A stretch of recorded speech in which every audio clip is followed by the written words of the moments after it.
Hello everyone. तो आज मैं आप लोगों को के साथ में एक लेसन प्लान शेयर करने जा रही हूँ जो क्लास 6 का है, विज्ञान विषय का, और हमारा प्रकरण है हृदय। तो इसके लिए पहले हम सामान्य उद्देश्य लिखेंगे।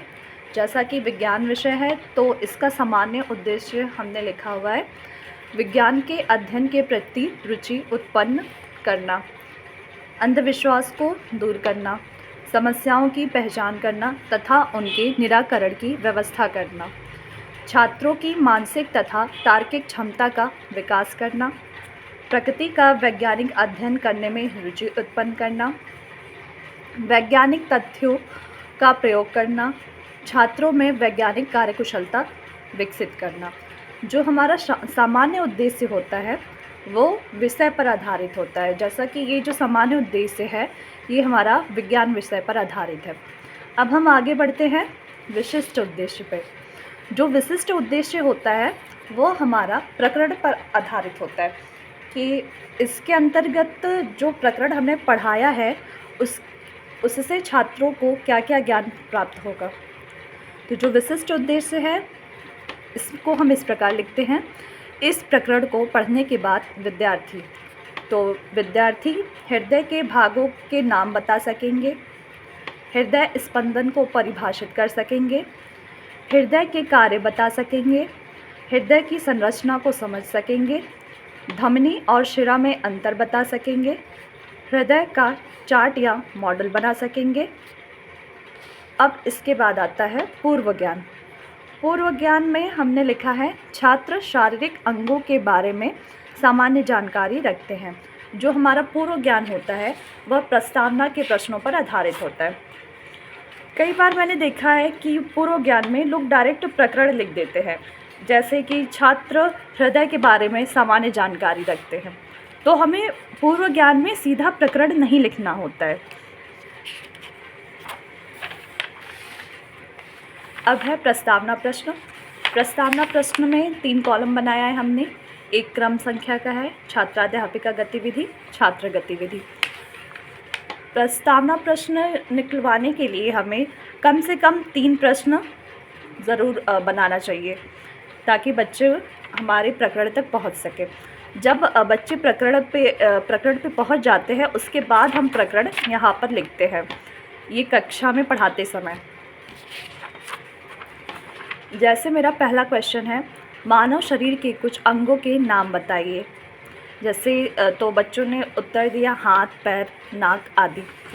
तो फिर हमारा अगला क्वेश्चन होगा मानव शरीर के कुछ आंतरिक अंगों के नाम बताइए। तो बच्चों का उत्तर आएगा लीवर, किडनी, हृदय, दिमाग आदि। तो अगला प्रश्न है हृदय कहाँ स्थित होता है? फेफड़ों के बीच में स्थित होता है। हृदय का कार्य बताइए। अब ये प्रश्न थोड़ा कठिन हो जाएगा, बच्चे इसका उत्तर नहीं दे पाएंगे, तो इसे हम समस्यात्मक लिख देंगे।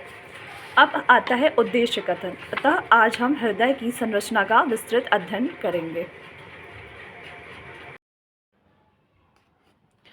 उद्देश्य कथन के बाद आता है शिक्षण अधिगम व्यवस्था। इसमें हमने 4 कॉलम बनाया है। शिक्षण बिंदु, छात्राध्यापिका क्रियाविधि, छात्र गतिविधि, शिक्षण विधि। तो इसका प्रारंभ होता है विकासात्मक प्रश्न से। जब हम कक्षा में शिक्षण कार्य करते हैं तो हम सबसे पहले बच्चों से कुछ विकासात्मक प्रश्न पूछेंगे जो कि हमारे प्रकरण से संबंधित होता है। तो हमारा प्रश्न होता है हृदय कहाँ स्थित होता है? तो बच्चों का उत्तर आता है फेफड़ों के बीच में, ये होती है आगमन विधि। फिर अगला प्रश्न होता है हृदय किस रंग का होता है? तो बच्चों का उत्तर आएगा लाल या गुलाबी रंग का। फिर शिक्षण बिंदु में आता है हृदय की संरचना। मनुष्य का हृदय हल्का लाल या गुलाबी रंग का होता है। यह वक्ष गुहा में फेफड़ों के बीच में स्थित होता है। हृदय दोहरे आवरण से घिरा रहता है जिसे हृदय आवरण कहते हैं। इस आवरण के बीच में एक द्रव्य भरा रहता है जिसे पेरिकार्डियल द्रव कहते हैं, जो बाहरी आघातों से हृदय की रक्षा करता है। हृदय बंद मुट्ठी के आकार की संरचना है जिसकी लंबाई 12 से 13 सेंटीमीटर तथा चौड़ाई 6 सेंटीमीटर होती है। छात्र गतिविधि में यहाँ हम लिखेंगे छात्र ध्यानपूर्वक सुनते हैं और ये होगी निगमन विधि। फिर जैसे हमने यहाँ पे थोड़ा सा एक्सप्लेन किया हृदय की संरचना को, तो इसके बाद हमारा आएगा बोध प्रश्न। बोध प्रश्न में हम वही प्रश्न पूछेंगे जो हमने यहाँ पर बच्चों को एक्सप्लेन किया है, उससे संबंधित ही प्रश्न पूछेंगे। बोध प्रश्न में आएगा पेरिकार्डियल द्रव का कार्य बताइए। तो जैसा कि आगे मैंने बताया है कि इसमें पेरिकार्डियल द्रव भरा रहता है जो बाहरी आघातों से हृदय की रक्षा करता है। तो यहाँ पे बच्चों का आंसर आएगा कि पेरिकार्डियल द्रव का कार्य क्या है, तो बाहरी आघातों से हृदय की रक्षा करना। दूसरा प्रश्न है हृदय की लंबाई और चौड़ाई कितनी होती है। तो हृदय की लंबाई 12 से 13 सेंटीमीटर तथा चौड़ाई 6 सेंटीमीटर होती है।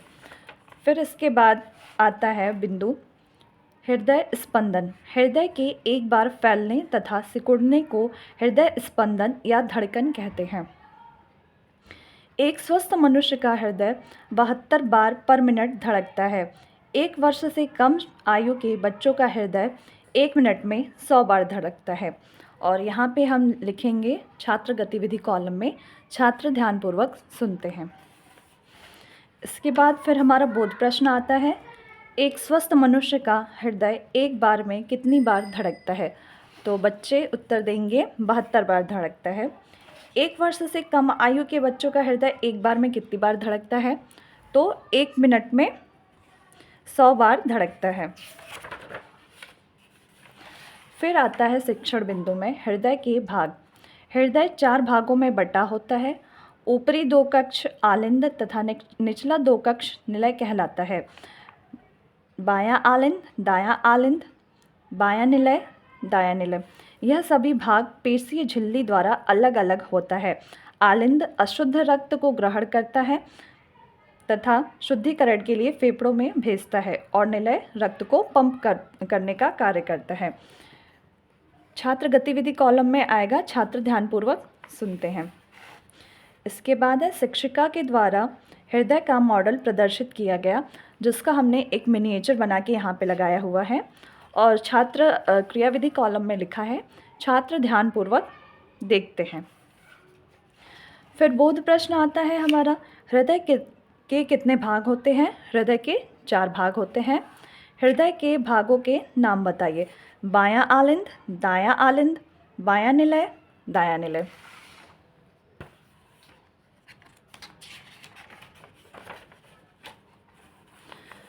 अब शिक्षण बिंदु में है हृदय के कार्य। हृदय का कार्य रक्त को पंप करना होता है। छात्र ध्यानपूर्वक सुनते हैं। प्रश्न रक्त वाहिनियों से आप क्या समझते हैं। इसका उत्तर बच्चों को नहीं पता होगा, इसलिए हमने यहाँ पे मौन लिख दिया है। फिर इसके बाद हम रक्त वाहिनियों को विस्तार पूर्वक बताएंगे। जैसे रक्त वाहिनी रक्त को एक स्थान से दूसरे स्थान तक ले जाने का कार्य करती है। ये 2 प्रकार की होती हैं, धमनी और शिरा। छात्र गतिविधि कॉलम में छात्र ध्यानपूर्वक सुनते हैं। शिरा।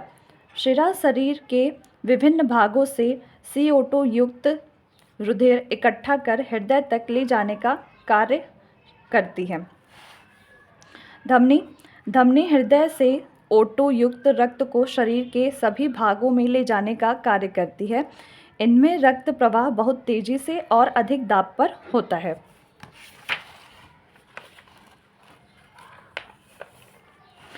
फिर बोध प्रश्न है हृदय वाहिनियों के प्रकार बताइए। बोध प्रश्न में हमने वही प्रश्न पूछा है जो हमने यहाँ पे बच्चों को टॉपिक में पढ़ाया है, ताकि उनका रिवीजन होता रहे। बोध प्रश्न में हमने पूछा रक्त वाहिनियों के प्रकार बताइए, तो बच्चों का उत्तर आएगा धमनी और शिरा। यहाँ पर होगा 2 प्रकार के होते हैं, धमनी और शिरा। और अशुद्ध रक्त किस रक्त वाहिनी में पाया जाता है, तो शिरा में पाया जाता है। फिर अंत में आता है सारांशीकरण। सारांशीकरण के अंतर्गत हम उन सारे शिक्षण बिंदुओं को लिखते हैं जिसका हमने आगे अध्ययन कराया है।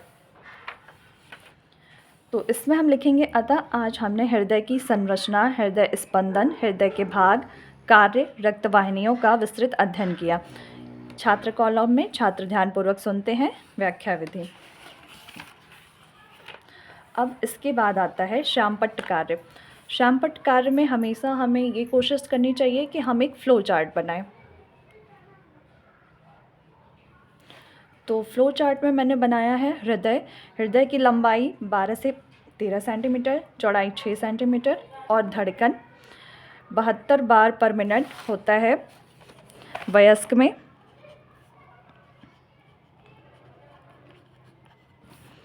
ये शिशुओं में होता है 100 बार पर मिनट। और हृदय के भाग बायां आलिंद, दायां आलिंद, बायां निलय, दायां निलय। रक्तवाहिनी 2 प्रकार की होती है, धमनी और शिरा। फिर इसके बाद आता है पुनरावृत्ति प्रश्न। पुनरावृत्ति प्रश्न में हम उन सारे प्रश्नों को लिखते हैं जिनका आगे हमने अध्ययन किया है, और मोस्टली वो प्रश्न लिखते हैं जो हमारे विशिष्ट उद्देश्य होते हैं, जो विशिष्ट उद्देश्यों को पूरा करते हैं।